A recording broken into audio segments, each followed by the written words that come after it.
Assalamualaikum warahmatullahi wabarakatuh. Selamat pagi. Pagi, luar biasa. Ya, baik teman-teman peserta pelatihan kepemimpinan pengawas yang saya banggakan, pada pertemuan kali ini saya akan memfasilitasi teman-teman dalam proses pembelajaran terkait dengan mata pelatihan penyusunan rencana kerja anggaran. Nah, sebelum memulai proses pembelajaran ini, saya memperkenalkan diri saya. Nama Endi Trianto Manyoe, lahir Gorontalo 2 Mei 1974. Kalau melihat dari umur ini, kalau dari artinya kita melihat dari teori kohort organisasi ini, saya berada di generasi X. Generasi X itu usia 41 sampai 55. Kalau Bapak teman-teman peserta Lasar ini sepertinya berada di milenial, umur 25 sampai 40. Jadi kalau milenial, kami bertiga ini produk kolonial.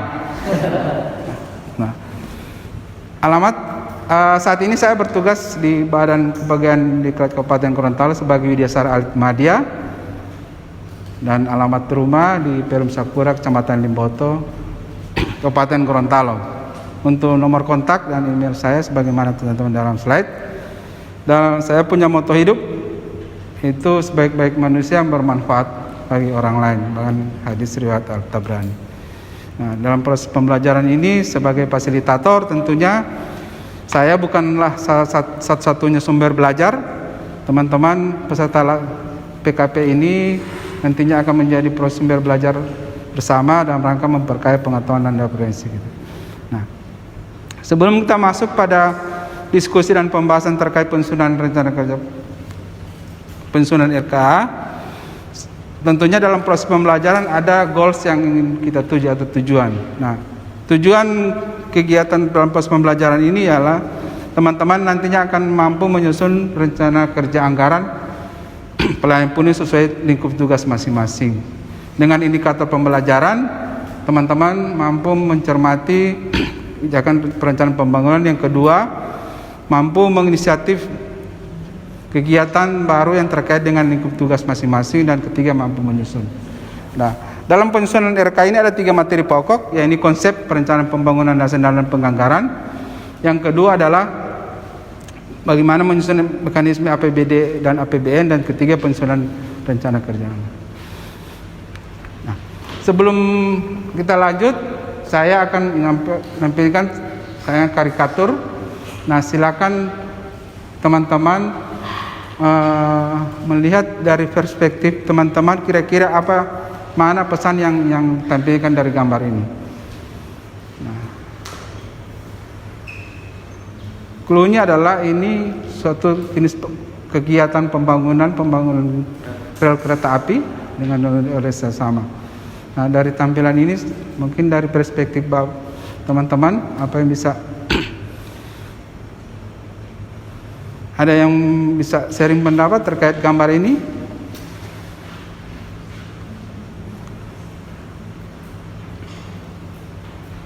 Ya, silakan Pak Sucipto. Ya, kalau menurut ilustrasi gambar pada slide ini, ada pekerjaan yang harus diselesaikan, namun dalam proses pengerjaannya tidak terencana dengan baik. Akhirnya jalan rel kereta api kurang perhitungan dan tidak tepat. Akhirnya ada 2 perspektif yang kemudian tidak bisa ditemukan masalah, tidak bisa ditemukan jalan keluarnya. Ya, good. Perencanaan. Ya. Ada perspektif lain dari teman-teman terkait gambar ini? Ya, Pak Iswanto. Gambar tersebut, kalau menurut saya ini 2 perencanaan yang berbeda antara 2 kubu yang ingin dari yang sebelah membangun rel kereta api dengan jalur yang sebelah, sedangkan yang jadi 2 kubu ini tidak membangun secara bersamaan. Ada ketidaksepahaman terkait ini. Ketidaksepahaman antara pekerja dengan yang memiliki mandor yang satu dengan yang lain. Ya. Jadi intinya proses perencanaan ini berhasil atau tidak? Tidak. Jadi kata kuncinya adalah perencanaan ini gagal. Nah, ada ungkapan bahwa gagal merencanakan berarti kita gagal membuat suatu perencanaan, atau 50% perencanaan berhasil, kita sudah bekerja 50% dari hasil yang kita akan. Nah, dari ilustrasi gambar ini tadi ada kesimpulan bahwa perencanaan itu gagal. Nah, sekarang pertanyaannya, apa yang menyebabkan perencanaan itu gagal? Nah, ada perhitungan, ya betul. Ada pendapat lain terkait kenapa bisa gagal? Padahal dalam unit organisasi yang sama, jenis pekerjaan yang sama, tapi akhirnya tidak ketemu. Nah, mungkin Ibu terlalu terburu-buru dalam menentukan. Ya benar, terburu-buru. Nah, dari beberapa pendapat teman-teman terkait dengan gambar ilustrasi tadi, pertama bahwa konsepnya terjadi perencanaan yang gagal. Tadi ada juga pendapat bahwa alokasi sumber daya yang terbatas, kemudian metode yang dipilih keliru. Nah, dari beberapa uraian yang teman-teman sampaikan tadi, ini mengerucut pada definisi operasional perencanaan. Nah, di dalam sistem perencanaan pembangunan kita, pada Undang-Undang Nomor 25 Tahun 2004 tentang sistem perencanaan itu merumuskan bahwa perencanaan itu adalah suatu penentuan tindakan masa depan yang tepat dengan urutan pilihan dengan memperhitungkan sumber daya yang ada. Tadi sudah dijelaskan dengan kondisi sumber daya yang terbatas, kemudian memaksakan diri, kemudian pilihan metode yang terbatas, pada akhirnya urutan pilihan itu tidak menjadi urutan prioritas, sehingga terjadi pada akhirnya yang masing-masing pelaksana kegiatan di lapangan memiliki konsep yang berbeda, sehingga tidak terjadi yang di ujungnya kereta api tidak selesai dengan tepat waktu, kemudian tidak sesuai rencana awal. Nah, konsep tadi inilah menggambarkan bagaimana konsep definisi perencanaan. Nah, ARSAT 2002 malahan lebih spesifik bahwa perencanaan itu ada 4 elemen dasar, yaitu merencanakan itu berarti memilih dari sekian alternatif solusi. Kemudian dalam rangka pengalokasikan sumber daya tadi sampaikan alokasi anggaran, kemudian termasuk dengan metode dan sumber daya manusia. Dan terakhir dalam rangka pencapaian tujuan, karena tujuan perencanaan adalah rangka kemajuan kesejahteraan umum dan dalam rangka perencanaan masa depan. Nah, dalam sistem perencanaan pembangunan kita ada regulasi yang mengatur, yakni Undang-Undang 25 tahun 2004 tentang sistem perencanaan pembangunan. Ini mengatur bahwa sistem perencanaan pembangunan kita itu ada 3. Pertama, rencana pembangunan jangka panjang. Yang kedua adalah pembangunan jangka menengah dan pembangunan tahunan. Nah, sekarang pertanyaannya, apakah perencanaan pembangunan di tingkat nasional dan pusat berbeda atau tidak? Berbeda. Dari sisi perbedaannya di mana? Padahal regulasinya sama, satu undang-undang. Nah, dari gambar ini di mana perbedaannya? Ya, silakan Pak Andi. Saya Pak Dina, mungkin dari segi otonomi daerah, jadi mungkin misalnya daerah A pembangunannya spesifikasinya misalnya transportasi, bagian daerah B misalnya untuk komunikasi, seperti itu. Ya. Jadi sistem perencanaan dengan memperhitungkan karakteristik lokasi yang ada. Ya, baik, ada perspektif lain terkait matriks ini? Apa yang membedakan? Mungkin sumber anggaran yang di luar berbeda, yang di atas negara terpusat dan yang bawah itu secara otoritas daerah. Ya, perencanaan pengembangan anggaran masih terpusat. Ya, baik. Matriks di lihat ini, penyampaian saya sebelumnya bahwa perencanaan itu ada 3, perencanaan jangka panjang. Nah, kalau di tingkat nasional itu ada dikenal dengan rencana pembangunan jangka panjang nasional RPJPN. Nah, kalau di daerah itu dikenal dengan RPJPD. Ini waktu perencanaan 20 tahun. Nah, kemudian ada perencanaan pembangunan yang menengah. Kalau di tingkat nasional itu dikenal dengan rencana pembangunan jangka menengah nasional, Sementara untuk di rencana pembangunan daerah dikenal dengan RPJMD.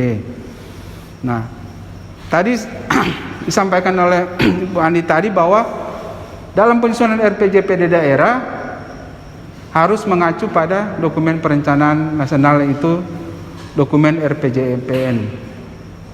Jadi setiap dokumen perencanaan daerah harus mengacu atau mempedomani perencanaan di atas, baik RPJMD mengacu ke RPJMN, kemudian RPJPD mengacu ke RPJMN. Nah, tadi saya sudah sampaikan terkait dengan materi pelatihan kita terkait dengan penyusunan rencana kerja anggaran. Nah, sekarang pertanyaannya adalah di mana posisi rencana kerja anggaran dalam sistem perencanaan ini?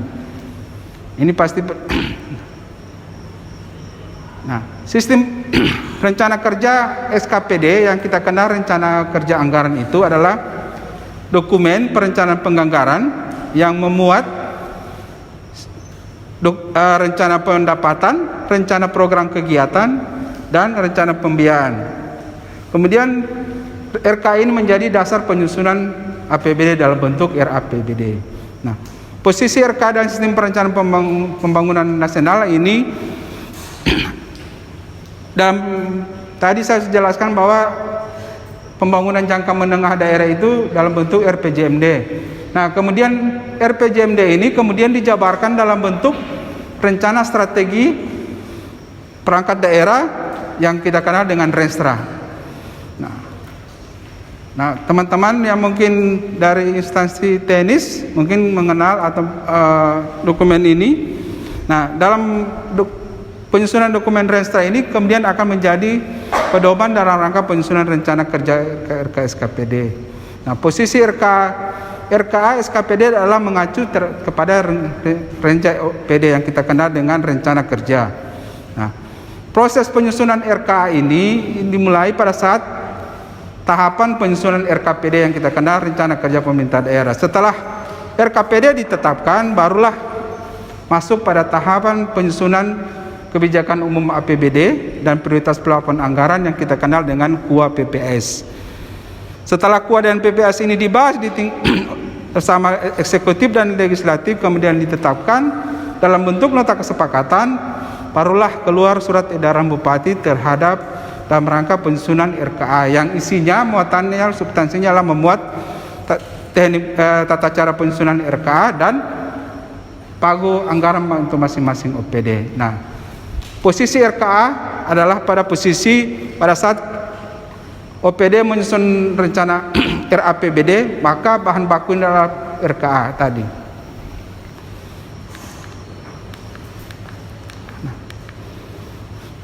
Nah, dalam proses perencanaan pembangunan nasional, khususnya di perencanaan daerah, kita mengenal 4 pendekatan atau proses dalam perencanaan ini. Yang pertama itu perencanaan teknokratis. Yang teknokratis, kemudian yang kedua adalah, ada yang bisa sebutkan? Teknokratis. Ya, teknokratis ini yang biasa dilakukan oleh perangkat daerah. Kalau di tingkat pemerintah daerah itu Bapeda sebagai instansi koordinator perencana, sementara kalau di tingkat OPD itu Kasubag Perencana yang menjadi leading sektor dalam pembuatan dokumen ini. Kemudian yang partisipatif. Yang partisipatif itu yang seperti yang dilakukan dimulai dari tingkatan musrembang kelurahan sampai dengan musrembang nasional. Nah, kemudian ada juga di legislatif itu ada jaring asmara. Itu ketika teman-teman anggota DPRD ketika reses juga mereka melakukan menampung aspirasi melalui mekanisme jaring asmara. Kemudian yang terakhir proses pencarian top up, top down dan bottom up. Ini berdasarkan jenjang pemerintahan. Nah, sebelum lanjut, ada pendapat atau yang ingin ditanyakan terkait sebelum kita akan diskusi kelompok terkait dengan penyusunan RKA?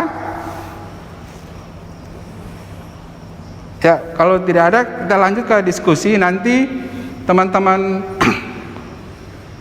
peserta diklat ini silakan membagi kelompok, 2 kelompok, kemudian membahas satu kasus berdasarkan link berita yang ada, kemudian diskusikan, kemudian kaitkan dengan sistem perencanaan pembangunan kita, kemudian silakan dengan perspektif yang mungkin berbeda, silakan berargumen. Nantinya akan kita bahas pada pertemuan berikutnya. Nanti setelah makan siang, teman-teman akan diskusi lagi dengan tema itu. Pertama yang di link berita itu lemahnya perencanaan, kemudian tadi sampaikan tidak transparan. Nah, baik, setelah melakukan diskusi dalam proses perencanaan pembangunan dan penganggaran, kita mengenal perencanaan berbasis anggaran berbasis kinerja yang kita kenal dengan performance based budgeting. Nah, kenapa ini mendasari munculnya ini? Ada yang bisa ini?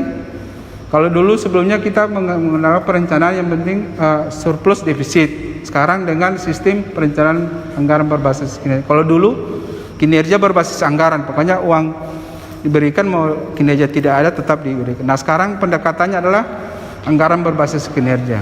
Nah, dari perspektif pendekatan sekarang bahwa dengan dia lebih mendekatkan pada kinerja, misalnya dalam input, output, outcome. Nah, dari sisi perencanaan yang berbasis kinerja ini, dia memberikan fokus pada fungsi dan kegiatan pada suatu unit organisasi. Sampai di sini ada yang ingin bertanya terkait atau penjelasan teknis terkait materi ini? Nah,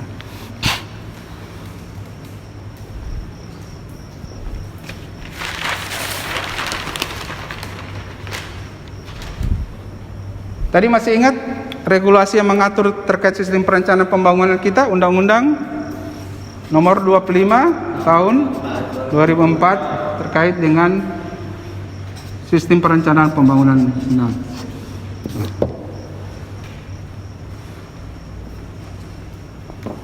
Dari diskusi kita selama ini, berapa kesimpulan yang kita tarik? Pertama adalah sistem perencanaan pembangunan nasional yang dilakukan oleh Undang-Undang 25 ini, satu, memiliki tujuan dalam rangka menjaga konsistensi perencanaan pelaksanaan sehingga sampai dengan pengawasan. Yang kedua adalah dalam rangka mengintegrasikan dan mensinkronisasi antara perencanaan pembangunan dan daerah. Nah, dari hasil diskusi pembahasan kali ini, bagi teman-teman yang kiranya ingin hal-hal yang mulia, silakan, saya akan siap memberikan pemikiran. Kemudian mungkin kalau ada ini mungkin lewat kontak person yang sudah Bapak Ibu catat. Terima kasih teman-teman peserta LASAR yang dengan partisipasi kerjasama dalam proses pembelajaran ini. Assalamualaikum warahmatullahi wabarakatuh.